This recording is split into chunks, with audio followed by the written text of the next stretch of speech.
ऐसे दौर में जबकि दुनिया की मईशत इंतहाई हसास स्केल्स पर खड़ी हुई है, डिजिटल टेररिज्म पाकिस्तान की मईशत के लिए क्या क्या मसाइल खड़ी कर सकती है?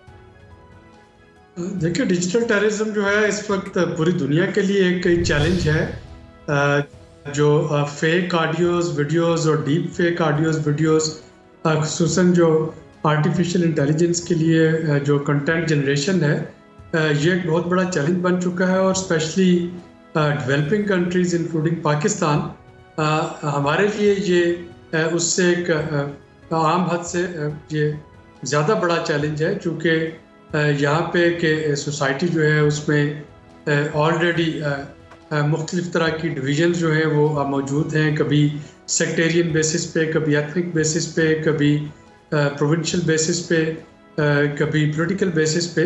तो वहाँ पे इस तरीके के कंटेंट्स को अगर किसी तरीके से ना मॉनिटर किया गया तो ये यकीनी तौर पे एक ख़ास से इसके कॉन्सिक्वेंसेस जो है वो ख़तरनाक हो सकते हैं, स्पेशली उन हालात पे जबकि कुछ अनासर कोशिश कर रहे हैं इस वक्त के वो पाकिस्तान में एक सोसाइटल इरोजन जो है उसको वो मज़ीद गहरा करे।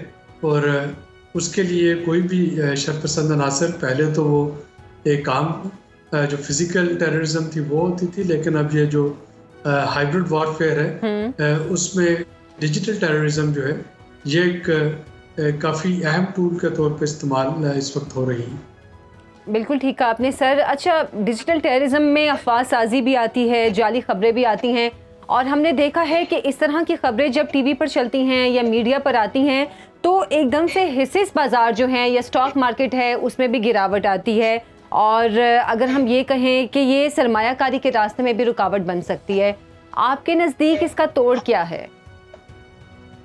कल ही अभी टिकटॉक ने एक अपनी नई पॉलिसी जारी की है, जिसके मुताबिक अगर कोई वीडियो जो कि आर्टिफिशियल इंटेलिजेंस के जरिए बनाई गई होगी तो टिकटॉक जो है वो ऑटोमेटिकली उसको डिटेक्ट करके उसके ऊपर वो चलना शुरू हो जाएगा कि जो वाटरमार्क की शक्ल में कि ये वीडियो जो है ये आर्टिफिशियल इंटेलिजेंस के साथ बनाई गई है। तो जाहिर है कि जो टेक्नोलॉजी जो है वो इवॉल्व हो रही है, तो इंडस्ट्री को और रेलिवेंट इंडस्ट्रीज को इसकी एक मैकेनिज्म जो है वो इवॉल्व करना होंगे ताकि स्टेट सेंसरशिप जो है उस तक नौबत ना आए। तो जाहिर है कि जैसे APNS का एक अपना कोड ऑफ कंडक्ट है जिसके तहत अखबारों में PNS जो है और CPNE जो council for Pakistan news paper editors है वो वॉलंटरली डिसाइड करते हैं कि किस तरह से अफवाह साजी को रोकना है। तो ये ना सिर्फ हमारे इलेक्ट्रॉनिक मीडिया को बल्कि सोशल मीडिया ऐप्स के प्लेटफॉर्म जो हैं अब इनको पहले तो खुद वॉलंटरली जो है मॉनिटरिंग और डिटेक्टिंग पे आना होगा, और अगर ये कामयाब नहीं होता तो फिर हमें दुनिया के दूसरे मुल्कों की तरह देखना होगा कि किस तरीके से इसको रेगुलेट किया जा सकता है कि जो आपकी फ्रीडम ऑफ एक्सप्रेशन है और एक्सेस टू इंफॉर्मेशन है उसको वो कंप्रोमाइज़ किए बगैर ये जो मिस इन्फॉर्मेशन का फैलाना है इसको रोका जा सके। सही। अच्छा सर, पाक फौज की अगर हम बात करें तो मुख्तलिफ हवालों से जाली और झूठी खबरों का शिकार भी है, और जिनमें से एक फौज के ज़ेर इंतज़ाम इदारों की जानिब से टैक्स ना देने से मुतालिक है। गुज़श्ता दिनों DG ISPR ने फ़ौज के लिए किसी टैक्स इस्तिस्ना की तरदीद भी की और वाज़े भी किया कि फ़ौज के ज़ेर इंतज़ाम इदारे 100 अरब का सालाना टैक्स अदा करते हैं। फ़ौज का मुल्क की मईशत की बढ़ोतरी में किरदार, इसको आप कैसे देखते हैं? डिपेंड कर रहा है कि हम किस सेक्टर की बात कर रहे हैं। कुछ सेक्टर्स ऐसे हैं जहाँ पे कि प्योरली प्राइवेट सेक्टर जो है वो कंपेटिटिव है और उसी को आगे आना चाहिए मार्केट बेस्ड पॉलिसीज के तहत।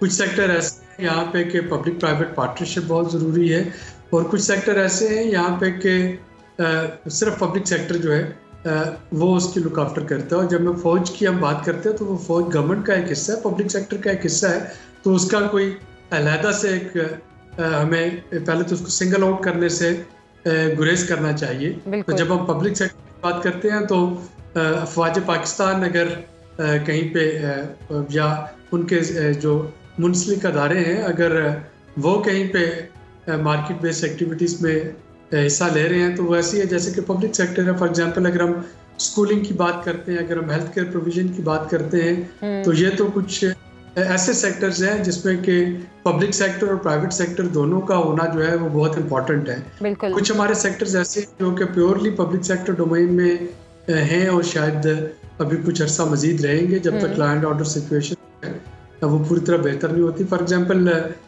जो civilian use of drone policy है कि ड्रोन जो है उसको कौन इंपोर्ट कर सकता है, कौन ऑपरेट कर सकता है, किस हाइट तक ऑपरेट हो सकते हैं, उनकी जो कैरिंग कैपेसिटी है लोड की वो कितनी हो सकती है। अब ये एक ऐसी चीज़ है जो कि purely law and order Pakistan की सिक्योरिटी से इसका डायरेक्ट लिंकेज बनता है। तो जाहिर है कि ये इसके लिए हमें पब्लिक सेक्टर की तरफ से रहनुमाई और ओवरसाइट जो है वो चाहिए होगी ताकि इसका मिसयूज जो है वो होने से रोका जा सके। और कई चीज़ें ऐसी होंगी यहाँ पे कि पब्लिक और प्राइवेट सेक्टर दोनों मिलके एक दूसरे से कम्पीट करते हैं, तो हमें इसको इसी स्पिरिट में देखना है। मेरा नहीं ख्याल कि हम इसको अलग-अलग पिलर्स में रख के देखें। अगर हुकूमतें जो हैं उनका कुछ सेक्टर्स में इन्वॉल्वमेंट ज़रूरी है तो वो ज़रूरी है, अगर नहीं ज़रूरी तो वो ज़रूरी। और इसमें सिविलियन और फौजी जो है इनको हमें इकट्ठा करके देखना है, इसको अलग-अलग नहीं परखना चाहिए।